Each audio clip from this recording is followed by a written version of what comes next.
Every part of this has a different variety of ways damage is caused. It really does. It really does. And, I think another really important piece of this is just distress tolerance, right? Mm. Being able to sit still when you're bored, Yeah. being able to, I think because, all the digital dependency and from the gambling, the cha-ching and the noise and the slot machine and all the stimulation, we expect the world to always be stimulating us, right? That's Yes. like, where are you? Come on, I need a pulse. Feed me, feed me. Oh my God. Dr. Natalie, when you said that, it just took me straight to relationships. Mm-hmm.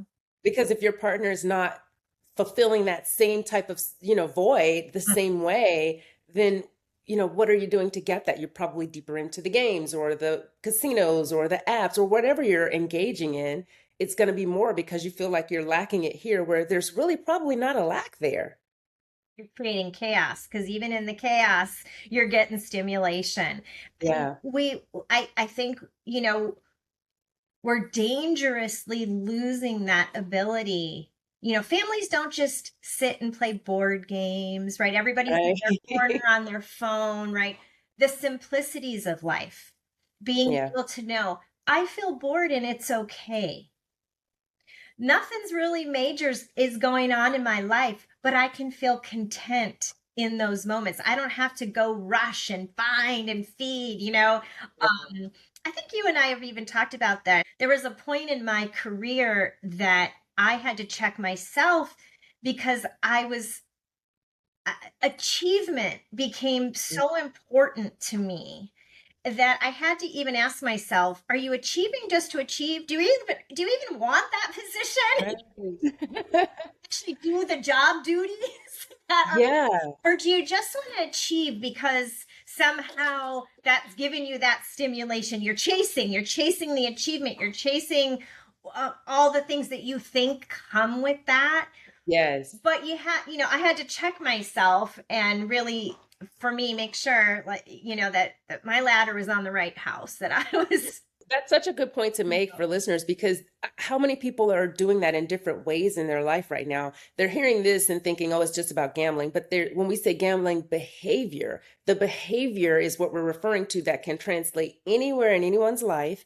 And sometimes, if that's not unchecked, if you engage with gambling, having developed that behavior, now you're at risk for, disordered gambling or problem gambling because you've already been working those muscles without stopping to reflect and say, well, what am I doing here? What am I really doing here? Yeah. And just all of that. I mean, um, you are, even in my example, that's not like you said, it's not traditional gambling, but it was gambling with, Uh, with my health. It was gambling with my family. It was gambling with my work life balance. It was gambling yeah. with everything else that I was kind of willing to put at risk to achieve, to change Yeah. what I thought had different meaning, right? It's again understanding what is the function of the behavior. Hmm.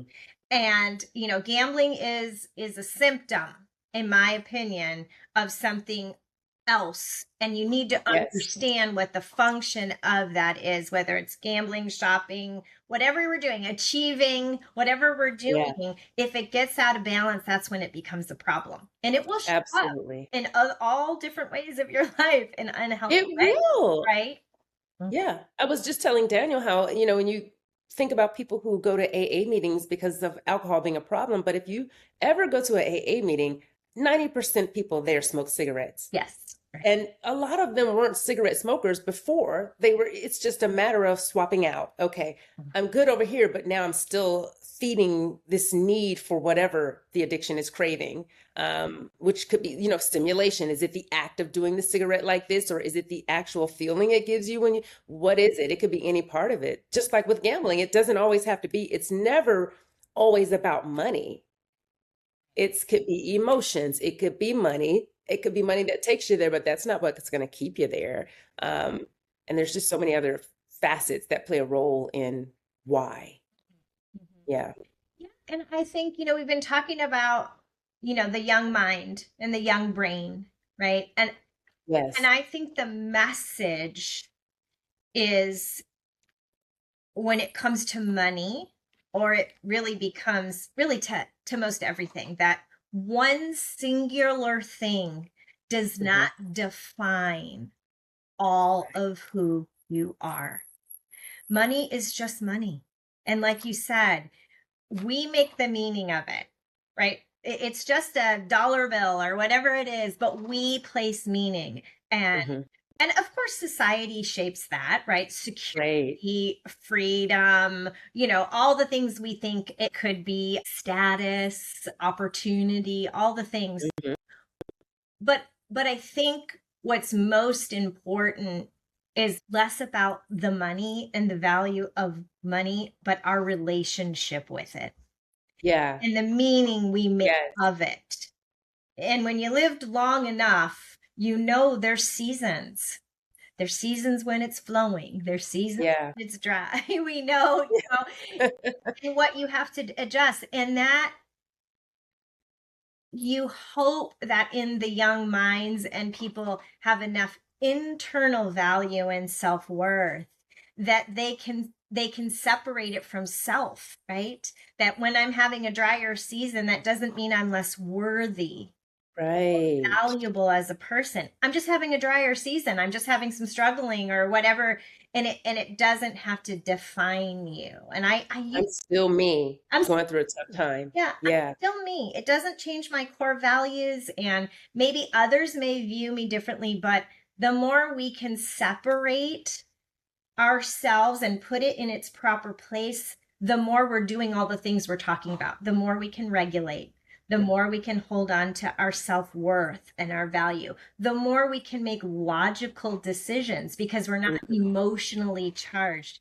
the more we can just sit and be content. That part, that is the biggest part of this call to me because I feel like none of us are really, including myself. I'll take time to just be intentionally, but I have to be intentional about it. But I don't think any of us really, well, most of us, I don't think most of us naturally have the ability to just sit, to be content without either overthinking it or thinking about it. It's like, where's that built in? And I think if we can help the next generation to build that in, that could be such a cushion between, trigger and action and give them the space to think, regulate, consider options and all those other things. It's intentionality and that mindfulness that we all need to practice in our Yeah. lives. It's just being present. And again, all this digital dependency Mm. works against that, right? We're not present, we're not available, we're not learning. So if we can be mindful, if we can be present, it increases our ability to be intentional. It increases our Yes. ability to be authentic, and really, I think it reminds us. And I know youth, they don't have this perspective, again, because you can't have perspective till you have. But life, God be willing, is a marathon, not a sprint. Yeah. Yeah. We're going to go through highs and lows and ups and downs and ons and offs and likes and dislikes for a long time. So being able to sit in the pocket of that ambiguity, the times of discomfort, to just take in whatever we're experiencing in the moment and being intentional about that, I Mm. think really helps us to navigate all that is really thrown at us, digitally and Absolutely. otherwise.